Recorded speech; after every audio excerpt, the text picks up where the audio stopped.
The clouds parted, and my eyes were attracted to a slight shine coming from Uma's stomach wound. My brain slowly adjusted to accept what I was seeing. I carefully reached out to take hold of a metal object that had been embedded in her organs.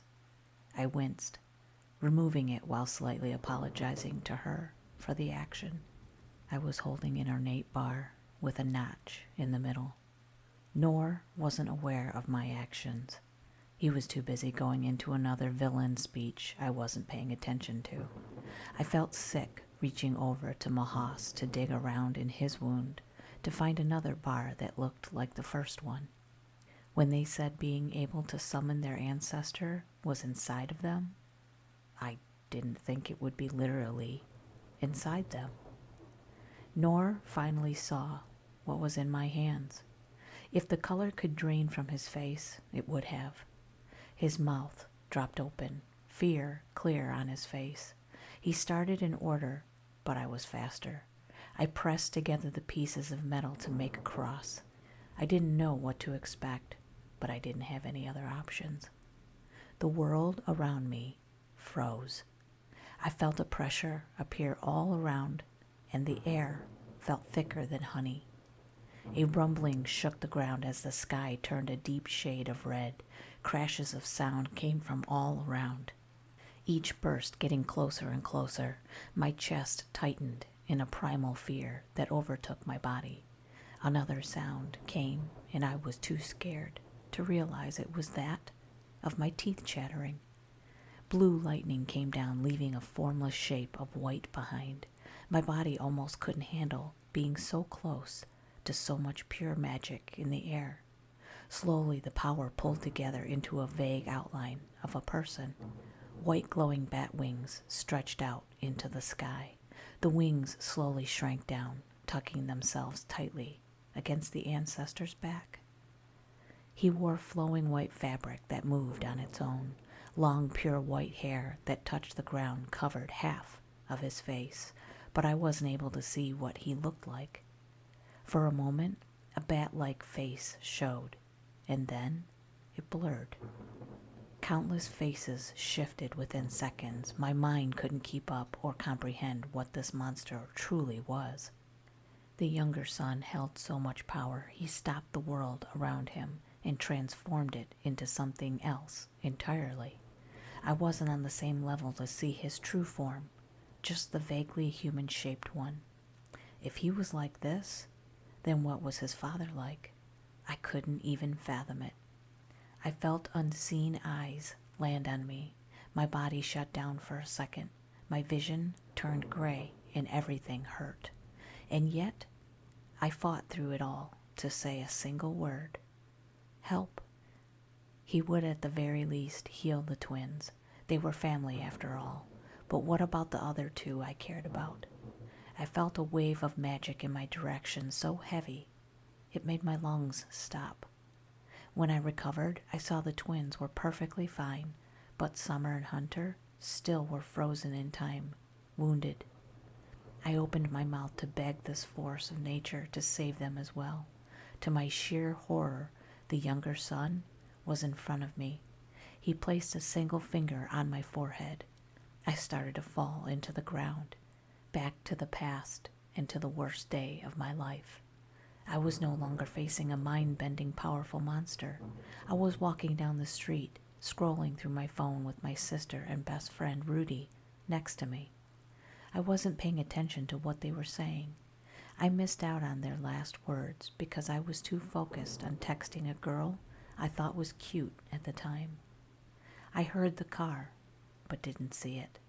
I didn't realize we had been hit until I woke up in the middle of the road, blood covering the side of my face and my leg, twisted. The pain didn't hit for a few seconds. My first thought was how I wouldn't be able to stay on any of my sports teams. My second thought was about my sister. I saw Rudy first, with his head turned around at an impossible angle. I knew right away he was gone. When I saw my sister twitch, I didn't do anything. I couldn't bring myself to move. I sat as the pain overtook everything else. The sound came of the crashed car straining against the road barrier and finally dropping off the bridge. The driver had a heart attack. He had been having chest pains and decided he was well enough to drive himself to the hospital. He was dead before his car hit us. I closed my eyes and opened them again, staring at my phone. I was trapped inside my body, playing out the motions of that day. I knew I just wasn't mentally there. This monster literally brought me back to that moment in time. I knew what was coming, and yet I couldn't stop it. I strained to hear what my sister and Rudy were saying. I've always regretted not hearing his last words. I was in the hospital for Rudy's funeral. I could have attended, but deep down, it felt like if I went to his service, then that was it. He was dead. His parents didn't force me. They didn't blame me for not going. Again, walking down the street, my two loved ones were next to me until the car hit us. I knew it was just useless, but I fought against my body trying to change the outcome. I should have traded places with my sister. Why did I let her walk so close to the road? The wife of the man who caused the accident came to the hospital. She apologized for what happened, face full of grief. She lost someone she cared about in the same accident, and yet I did something I've always regretted. I snapped at her saying she should be sorry because her husband killed Rudy and might as well have killed my sister. She accepted my anger and left the room. I heard she died a few months later of breast cancer. Why was this monster making me relive all of this over and over again? I lost track of how many times the car hit us, how many times I saw Rudy's body, how many times I saw my sister bloody and alone on the road. I could have crawled over to her, but I didn't. I left her and just focused on my pain, even though I came away with the least amount of injuries. Again, I felt the car hit us. She's still alive. The accident caused brain damage. She is now on the same level as a 5-year-old. She won't ever get to finish high school, go to college, get married, and have kids. I saw her a handful of times after the accident. My parents can't retire because they used all their savings for her medical costs, but they love her. They love her so damn much. I was nothing but a burden to them. I told my father to focus all their attention on her. I would send whatever money I could, but I wasn't ready to be her brother. I ran. I've been running for years. Again, I sat in the middle of the road, leg twisted, my best friend gone, and my sister alone. Something inside snapped. I started to scream until my lungs gave out. I vented all the pain, anger, and shame from my past actions. I've never hated myself more than in that moment. I should have been there for her. I should have listened to what they were saying. I should have been the brother she needed after the accident. Instead, all I've done is blame others and run from my mistake. I screamed, my throat raw. I gasped deep, painful gulps of air. Tears stung my eyes. The pain in my leg faded, and I saw I wasn't in the middle of the road, but sitting in the grass near my RV. The younger son stood over Summer and Hunter, his clawed hands reaching down to take them. I choked on fear and then noticed the glint of the silver dagger in the glass. He was going to kill them. A force of nature I had no chance against was going to take away more people from my life. Slowly, I got to my feet again, and I ran. My hand landed on the silver dagger. I picked it up, not breaking my pace. I ran towards that monster to put everything I had into plunging the blade deep into his back. I felt something snap. Then I fell forward. I forced myself to sit back up, looking around, trying to find the threat. He appeared sitting next to me, knees up to his chin, and with a stable human face. What a human reaction. His voice sounded like a soft breeze. It oddly calmed me, along with the smile that made him look almost like a child. I don't know why he put me through the mental trauma he just did, but if he wasn't a threat now, I didn't care for the reason. "Please help these two. I'll give you anything," I asked, my voice cracking. "You think your life is worthless? You have nothing to offer me," he pointed out. I searched through my mind, trying to think of anything to give him in exchange for his help. He wouldn't want money or anything I owned. The cross that summoned him sat in the grass. We both looked at it, and he shook his head. "That has always belonged to me. I'll take it back in due time." Then what? I rubbed the blood off my face and then stopped. Was my blood worth anything? Suddenly, time around Hunter and Summer unfroze. They both started breathing. Summer was slowly dying again, causing my mind to go into a panic. Could I give Summer some of my blood? No. She would use up all her energy healing her wounds and then die anyway. If there was a chance she would live, I needed to take it. I cut open my palm using my teeth, then forced her mouth open. For some reason, the younger son placed a finger in her palm. I saw some white light I now understood to be magic pass into her. After a minute, he spoke. "That's enough." I pulled away, relieved to see Summer's wounds finally closed. Her eyes didn't open, but I knew she was going to make it. "Why did you help?" I asked, knowing if he didn't give up some of his power, she would have healed herself to death. I only raised my finger. The amount of magic I gave up was so minuscule, I don't even consider I used any. This person was so strong that Summer's entire life force wasn't even an observable amount to him. He did the same for Hunter, but he only needed 2 drops of blood and a brief touch to pass on the needed magic. They both needed some rest. I couldn't rely on some help for the next problem. Once the world unfroze, I still needed to deal with Noor. "I don't suppose you want to lift another finger for me," I pressed my luck. The younger son gave a smile that made him look a little bit like a happy frog. He admired my courage for asking, but refused the request.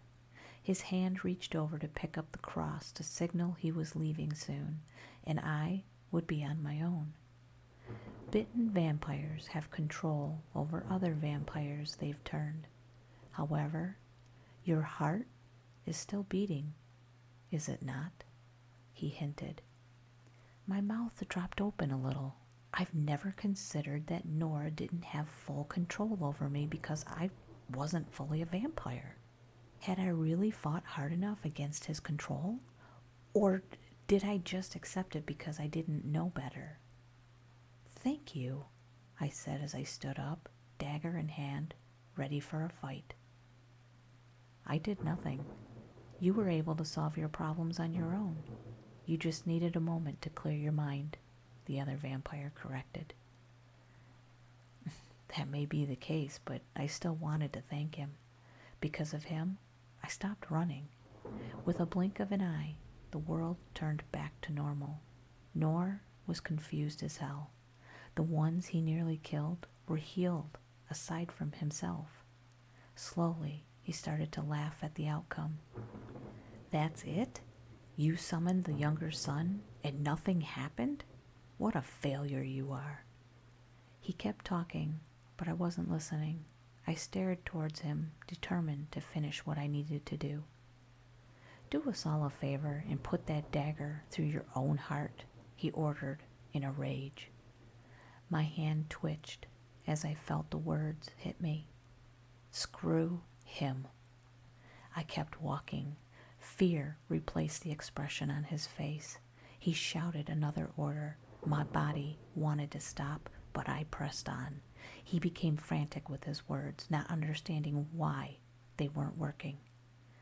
When I reached him, I kicked the middle of his chest, causing him to fall hard on his back. I fell on him. My sheer rage over how much he hurt Summer took over. He knocked the dagger from my hand, but I switched to my fists instead. He tried to shield his face, but it became clear he had never been in a fight before. His wounds healed almost as fast as I could make them. He started to beg me to just leave, and he would never bother us again. I ignored his promises. My hand found the dagger, and I brought it down over and over again. My chest ached from the effort, and I stopped when my arms refused to move. Nor was reduced to nothing but a bloody mess in the grass. It was over too soon. I wanted to hurt him more. I needed to kill him again. Someone grabbed me from behind to lift me to my feet. My vision turned red as I lashed out, trying to kill whoever dared touch me. Within seconds, I found myself wrapped inside a large jacket, unable to struggle free. When I calmed down, I realized Hunter had his arms around me, pinning mine under his coat. If he hadn't done so, I could have hurt the people I wanted to protect. When I kicked at his legs, he released me. I wasted no time to see if Summer was all right. She was the one who needed a hug the most out of all of us. She told me that Nor hadn't hurt her while he held her captive, which made me feel much better. The twins couldn't help themselves. They also got in on the hug, both on the verge of tears over how all of us made it out alive.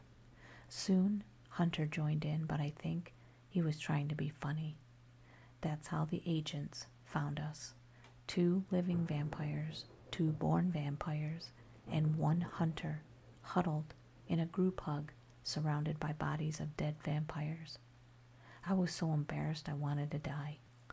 Late as always, Hunter muttered, seeing backup had arrived. Soon the place was crawling with men wearing suits and a cleanup crew. By the morning, there wouldn't be much of a trace of what happened that night. We needed to be interviewed about what happened. Summer and the twins went first, leaving Hunter and me sitting on the curb by a local gas station. A blonde younger agent offered to buy us a drink and snacks after a long night. When I saw him pull out a wallet with cute frogs printed over it, I wondered what kind of people this agency hired. We got our soda and waited until the others were done. At that time, I filled in Hunter about what happened with the younger son. I didn't leave out anything. He listened to how I needed to face the accident so many times and about how the younger son acted. He was right. He didn't do anything aside from mentally tormenting you, and then got you to thank him for it, Hunter said after I finished speaking. Maybe I needed to face some facts, I replied defensively. You're new to all this, so you won't understand how frightening these monsters are. They twist words and wear a kind face to gain favor. You would have faced your problems when you were ready. There was no need for him to force you through all that. I bit back a reply. I felt odd to have someone looking out for me after I had pushed everyone away. Damn it, I think me and Hunter were friends. Was it wrong I let him take back that cross? I asked. No, we can't control those beasts. I bet the cross was just an illusion of control. Monsters with that much power do what they want, whenever they want, because they're desperate for some entertainment, he spoke, as if he knew from personal experience. I realized I didn't know much about Hunter, not his real name, or if he really only watched bad vampire movies. I didn't tell him, but I hoped that I could learn just a little bit more in the future. After a very long mess of a night, I was put up in a hotel until my RV was repaired. The corporation acted fast. Any traces were cleaned up, and my life was arranged to deal with my new nocturnal schedule. I switched to the overnight shift at the call center. I was put in touch with who I could buy blood from, and I was told if I drank a lot of good blood, I could stay awake all day if needed.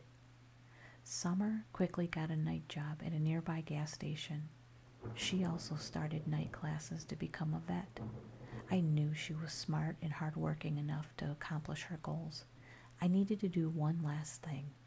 I asked my parents if I could come over. We hadn't seen each other in 2 years.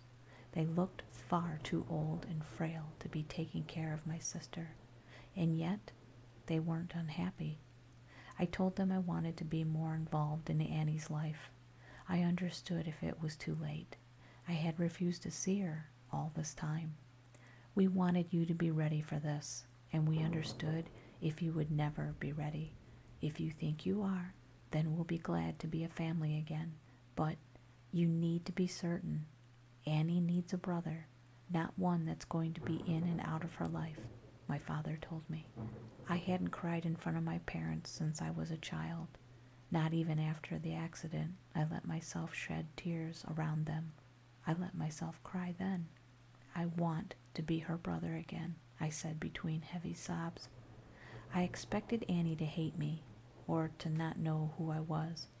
I wasn't expecting her to act as if I never left her behind. I'll never think I deserve her love, but that wasn't going to stop me from being with her again. I loved her laugh. I loved how much she wanted to make others laugh with her. She was obsessed with fish and anything orange. She wasn't how I remembered her. A lot had changed, but that didn't mean she wasn't my sister. I was going to cherish every single moment I could get with her from now on. Because I wasn't fully human, I couldn't spend as many days awake as I would like. I often pushed myself too hard and didn't get enough sleep, figuring blood would fix it. I didn't have a shift at work after one day I spent with my sister. I decided to take it easy that night and to sleep as soon as I got home. My plans were derailed when I found someone else in my RV. Hunter had a bad habit of showing up. He claimed he was just checking to make sure I hadn't turned into a feral monster, but I think he was lying and just used my place as a safe place to crash. The twins no longer needed him. Others heard that the younger son had been summoned, and everyone assumed they knew how. No one corrected the rumors, so now they were safe from anyone trying to mess with them. But now I was stuck with a monster hunter taking naps with his shoes on in my bed. I learned the hard way not to try and drag him out. I nearly died the last time. He should at least not track so much dirt on my sheets. I made another mistake of trying to take off his shoes while he slept. Soon I was hauling him out of the RV as my broken jaw healed. I tossed him on the grass and then tried to rub away the dirty boot print from my face. "Just checking to see if you're still acting human," he lied. "Bullshit," I hissed. If this kept up, I was going to charge him an Airbnb fee. I expected him to leave, but he spotted something in the grass near the woods. I've learned in the past few months that he liked animals as much as Summer does. He turned into a different person around cats. Without a hint of shame, he baby-talked a stray cat out of the woods. He even got on his back so the flea-covered thing could sit on his chest and rub against his face. "Have you given your future any thought?" he asked with his normal voice, still petting the cat. That was a topic I wasn't ready for. I knew I was going to outlive my family. Living vampires don't die of old age. I was offered a job hunting monsters, but I refused. I didn't want to risk my life. I wanted to make up for lost time with my sisters. "I'm fine with how things are. How about you?" I shot his question back at him. "Well, for now, I'm going to get this little baby into a vet. Then I'll keep fighting monsters until something kills me." I hated how fast he could switch to the baby talk and then back to being completely serious. "Haven't you ever considered something else?" I offered. I was born into a hunter family, a real hunter family. They breed down special abilities, making us only useful for killing supernatural creatures. I've never even considered anything like that. I didn't know how to feel about what he said. It wasn't my place to correct his family's ways if I knew nothing about it. You know, hunters from these sort of families tend to have the fear of supernatural creatures removed from them. You can't fight something you fear. We devote everything to just killing these monsters. I think it backfires sometimes. If you're lacking hatred of something, then what do you fill that space with? I had no idea what he was talking about. I shrugged. He stood up carefully, holding his new cat in his arms. Love. I don't do this job because I hate monsters. I do it because I love the good ones. Killing the bad ones saves nice supernatural creatures just as much as humans, so I really don't mind what I do. I gave him a very long, hard stare, trying to spot the lie. Are you screwing with me right now? He smiled in a way that made me think I would never be able to figure him out. He left, cat in hand, and with a promise to come back to check on me. I was tired from a full day out, but I stayed up a bit longer. I sat on the steps of my RV, soda in hand, watching the sunset. I didn't remember sunsets being this beautiful. I wondered if it was because of my new senses, or because I never just stopped to look at one before. I did need to think about the future, but for right now, I was happy just watching the days fade away into night.